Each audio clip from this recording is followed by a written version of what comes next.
ప్రశాంత్ కిషోర్ వాస్తవంగా ఎన్నికల్ని ఎన్నికల్లాగా, రాజకీయాన్ని రాజకీయంలాగా కాకుండా ప్రజల్ని ఎలా మోసం చేయాలి రాజకీయ పార్టీలనేది నేర్పినటువంటోడు ప్రశాంత్ కిషోర్.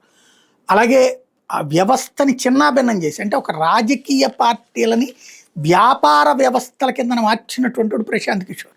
చివరికి ఆ పాపం వెంటాడింది. తను ఎమ్మెల్యేగా కూడా గెలవలేకపోయాడు.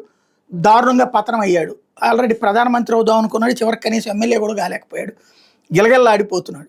ఇప్పుడు త్వరలో నబీన్ ప్లేస్లో బీజేపీకి సంబంధించిన ప్లేస్లో ఎంపీగా పోటీ చేస్తానంటున్నాడు. అదే సందర్భంలో ఎన్నికల సంఘం మీద, సుప్రీంకోర్టు మీద తీవ్ర అసహనాన్ని వ్యక్తం చేస్తున్నాడు. సర్ ప్రక్రియ మీద ఇప్పటికే అబద్ధాలు చెప్పడం బిగించేశాడు.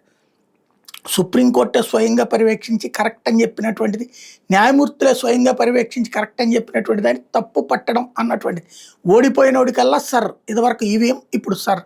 ఇప్పుడు అట్లాగే ప్రశాంత్ కిషోర్ కూడా ఆ కాన్సెప్ట్నే తీసుకుని ఇలాంటి వాటిని ప్రజలు యాక్సెప్ట్ చేయరు, తిరగబడతారు అంటున్నాడు. లైక్ కాక్రోచ్ పార్టీ టైప్లో కథేదో నడపబోతున్నారు.